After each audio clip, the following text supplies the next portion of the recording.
갑자기 내게 나타나준 너.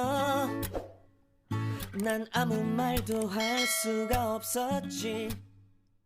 첫눈에 반한 everyone so अभी का हमारा नया टॉपिक है रिफ्लेक्शन ऑफ लाइट। सर नया चैप्टर है सर लाइट के बारे में है। सर रिफ्लेक्शन क्या होता है नहीं पता, लेकिन कुछ लाइट से रिलेटेड ये पता चल रहा है मेरे को।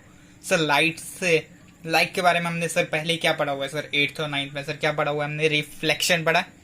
रिफ्लेक्शन क्या था सर? ऐसा इंसिडेंट रे आ रही है किसी सरफेस में जाएगी तो रिफ्लेक्ट होगी। सर इतना पढ़ा हुआ है ना। तो सर पहले रिफ्लेक्शन का डेफिनेशन पढ़ते हैं, वहीं से स्टार्ट करते हैं। ओके ओके सो सर क्या लिखा है रिफ्लेक्शन का डेफिनेशन? व्हेन लाइट रे फॉल्स ऑन एन ऑब्जेक्ट। दिख रहा है सर लाइट रे फॉल हो रही है किसी ऑब्जेक्ट पे। हाँ सो व्हेन लाइट रे fall on an object that direction changes and it turns back. मतलब जैसे ही लाइट रे किसी ऑब्जेक्ट पे फॉल होगी, गिरेगी, तो उसका डायरेक्शन चेंज हो जाएगा और वो अपनी जगह उसी डायरेक्शन पे वापस चले जाएगी ना, और टर्न बैक। ओके उसको क्या बोलेंगे? Reflection of light. सर क्या था? व्हेन लाइट रे fall on an object that direction changes, और वो कैसे? And they turn back, this is called reflection of light. Sir इसके बाद क्या पढ़ा था? और सर एक और चीज दिख रहा है, सरफेस है, इंसिडेंट रे, रिफ्लेक्टेड रे, नॉर्मल। सर नॉर्मल मतलब सर 90 डिग्री जो रहता है सर उसको नॉर्मल बोलता है साइंस में। ओके जिसको परपेंडिकुलर बोलते थे मैथ्स में। ओके वो याद रखेंगे। और सर अभी दिख रहा है सर नॉर्मल और इंसिडेंट रे के बीच में जो एंगल होगा उसको क्या बोलेंगे? I, angle of incidence. Okay sir किसके बीच में? नॉर्मल और इंसिडेंस। सर सरफेस और इंसिडेंस के बीच में नहीं, नॉर्मल और इंसिडेंस। सर याद रखना है, बीच में बाद में कंफ्यूजन होता है। नॉर्मल था कि सरफेस। ओके और सर दूसरा क्या? रिफ्लेक्टेड रे क्या होगा फिर सर? नॉर्मल और इसके बीच में। ओके सो सर अब इसके रूल्स पढ़ते हैं रिफ्लेक्शन ऑफ लाइट के। सो सर रूल्स क्या थे एक बार याद होंगे तो एक बार ऐसे देख लेते हैं। सर क्या क्या था? पहला रूल क्या था सर? इंसिडेंट रे और रिफ्लेक्टेड रे कहां पे रहेंगे? Lies on the opposite sides of normal. और दूसरा क्या था sir? Incident ray, reflected ray और नॉर्मल तीनों lies on the same plane. Okay और लास्ट क्या था sir? Angle of incidence I is equal to angle of reflection R. ये तीन रूल्स से सर देख लेते हैं, ये हमने पढ़ा हुआ है 9th में। ओके चेक करते हैं। सर पहला क्या है? And the incident ray and the reflected ray are on the opposite side of normal. Sir देखा मैंने इंसिडेंट और रिफ्लेक्टेड ऑपोजिट में थे नॉर्मल के। सर सेकंड के incident ray, reflected ray and normal lies on the same plane. Incident ray, reflected ray और normal तीनों same plane में लाई कर रहे हैं। ओके सर लास्ट क्या था? Angle of incidence is always equal to angle of reflection. Sir इसका मतलब I is equal to R. Okay sir reflection तो समझ गया मेरे को सर, लेकिन चैप्टर रिफ्लेक्शन का थोड़ी सर, चैप्टर तो रिफ्रैक्शन का है ना। सर अब रिफ्रैक्शन क्या होता है सर ये समझाओ। ओके सर ये दिख रहा है सर, ये समझो एक ट्रांसपेरेंट ऑब्जेक्ट है। क्या है? ट्रांसपेरेंट। सर ट्रांसपेरेंट मतलब जिससे लाइट आर पार चली जाती है। ओके जिससे हमें आर पार का दिखता है, हाँ उसको बोलते हैं ट्रांसपेरेंट। सर उसमें क्या? उसमें तो सर लाइट अंदर जाती है ना सर। ओके हाँ सो सर जैसे ही इंसिडेंट रे ट्रांसपेरेंट ऑब्जेक्ट के अंदर जाएगी, ओके तो क्या होगी? अपना डायरेक्शन चेंज कर लेगी। सर दिख रहा है? ओके सर बताता हूँ मैं। जैसे इंसिडेंट रे अंदर जाएगी क्या करेगी? अपना डायरेक्शन चेंज कर लेगी। ओके और हमें कैसा दिखेगा सर? कैसे सर? इंसिडेंट रे यहां से कैसा जाना चाहिए था सर? इसको ऐसा सीधा जाना चाहिए था सर, लेकिन इसने थोड़ा डायरेक्शन चेंज कर लिया। दिख रहा है sir?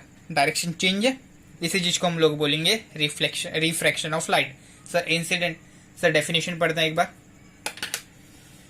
Light changes it direction when going from one transparent medium to another transparent medium. मतलब लाइट अपना पाथ चेंज करेगी जब वो एक ट्रांसपेरेंट मीडियम से दूसरे ट्रांसपेरेंट मीडियम में जा रही है। इसी को क्या बोलेंगे सर हम लोग? Refraction of light. Okay okay sir ये तो आपने बोल दिया, आप तो आपने ऐसे अलग से ड्रॉ कर दिया, इसलिए हमें इंसिडेंट रिफ्लेक्टेड पता चल गया, रिफ्रैक्टेड पता चल गया। लेकिन सर क्या प्रूफ क्या है कि लाइट चेंज ही करता है पाथ? ओके सो सर इसके लिए एक एग्जाम्पल। सर पहले पता है यहां से जो भी लाइट आ रही है, ओके जो भी लाइट बल्ब से आ रही है, ओके सो वो लाइट इस पे टकरा रही है, फिर हमें दिख रहा है ना। सो सर उसी से एक्सपेरिमेंट करते हैं। सर ये क्या? एक ट्रांसपेरेंट ऑब्जेक्ट है, स्केल। सर ये देखो, स्टार्ट करते हैं। सर ये वाली ग्रीन लाइन देखते हैं हम लोग इसमें से। ओके सर कहाँ पे दिख रहा है मेरे को? ये ग्रीन लाइन दिख रहा है सर, इस पे से चेक कर रहा हूँ मैं। सर ये ग्रीन लाइन मेरे को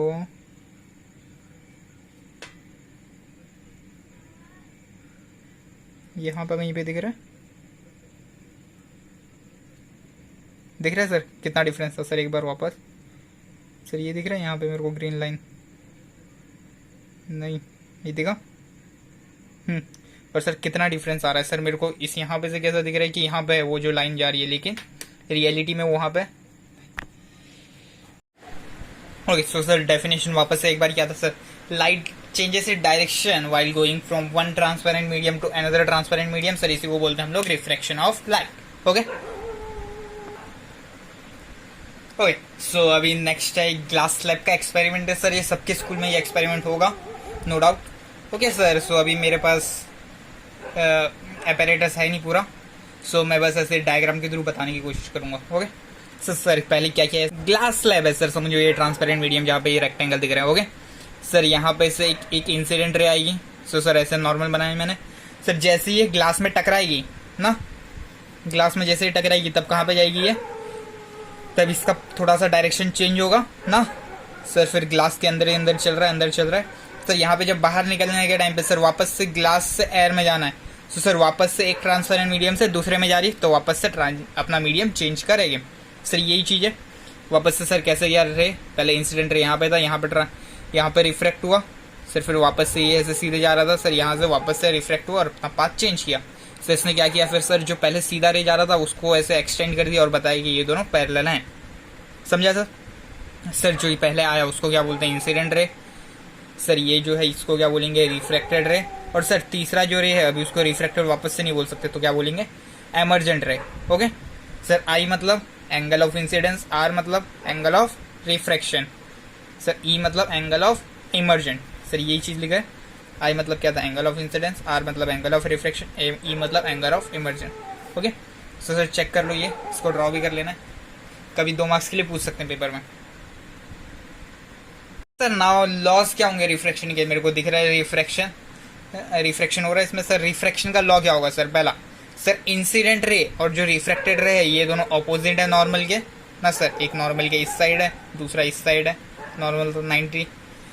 और सर दूसरा क्या है, दूसरा सर एंगल ऑफ इंसिडेंस आई और आर सेम नहीं होगा सर, नहीं होगा सेम सर, ये इसका डायरेक्शन चेंज होगा, तो ये दोनों सेम कभी नहीं होगा सर, रिफ्लेक्शन नहीं है ये। ओके बट सर दूसरा क्या होगा फिर सर, ये इंसिडेंट रे, रिफ्रैक्टेड रे और नॉर्मल तीनों कितने हैं, सेम प्लेन में लाई कर रहे हैं सर, यही चीज़ पढ़ते हैं। पहला लॉ क्या है sir, incident ray and refracted ray are on the opposite side of normal. Sir देखा हमने अभी, एंड ऑल थ्री मतलब कौन कौन सर, इंसिडेंट रे, रिफ्रैक्टेड रे और नॉर्मल कहाँ पे लाई करेंगे, एक ही सेम प्लेन में। ओके सर सेकंड लॉ को स्नेल्स लॉ भी बोलते हैं, क्योंकि जो साइंटिस्ट ने इसकी डिस्कवरी की थी उसका नाम उसके नाम के ऊपर दे दिया। Okay so sir second law क्या बोलता है सर, मैंने क्या बोला, आई और आर सेम नहीं है, तो इसने क्या ढूंढा कि सर साइन, ट्रिग्नोमेट्री पढ़ेंगे तो सर साइन पता चलेगा अपने को। Sir sine I upon sine R का अगर मैं वैल्यू निकालूं तो ये क्या होगा, कांस्टेंट, तो एक फिक्स वैल्यू आएगा। ओके सर जैसे केपलर में था t² अपॉन r³ का एक कांस्टेंट वैल्यू आएगा, हाँ सर वैसा ही sine I upon sine R का उसने क्या बोला, कांस्टेंट वैल्यू आएगा। सर उस कांस्टेंट वैल्यू को ऐसे एन जैसे साइन दिया और सर उसको क्या बोल दिया कि वो क्या है, refractive index. Okay so sir पढ़ते हैं अभी सेकंड लॉ क्या है इसका, for a given pair of media मतलब सर मीडियम, एक जो मेरे को गिवन पेयर ऑफ मीडियम दिया हुआ है, ratio of sine of angle of incidence, मतलब रेशियो किसका, साइन। सर अगर मेरे को स्टेटमेंट में लिखना है तो साइन में SINE आएगा, हाँ एन नहीं आएगा, बस एन तक नहीं रहेगा। वापस से सर क्या बोला है, for a given pair of media, ratio of sine of angle of incidence, ratio of sine of angle of incidence to that of angle of refraction is always constant. ये क्या रहेगा, कांस्टेंट रहेगा। अभी sir refractive index छोड़े किसी substance की जिसके मेरे को याद रखना है, या फिर याद हो जाएंगे सर, सिंपल है सर। पहला वाटर का कितना है, एयर का कितना है सर, एयर का 1 है, 1.000 के बाद 3 है, तो 1 ही रखेंगे अप्रॉक्सीमेट में। सर फिर वाटर का कितना है सर, 1.33, ओके 133। सर डायमंड का सबसे ज़्यादा, सर अगर मेरे को पूछा कि सबसे ज़्यादा रिफ्रैक्टिव इंडेक्स किसका है, तो किसका सर, डायमंड का। कितना है सर, 2.42। ओके 갑자기 내게 나타나준 너, 난 아무 말도 할 수가 없었지. 첫눈에 반한다는 이야기가 널 보는 순간 이해가 됐어. 매번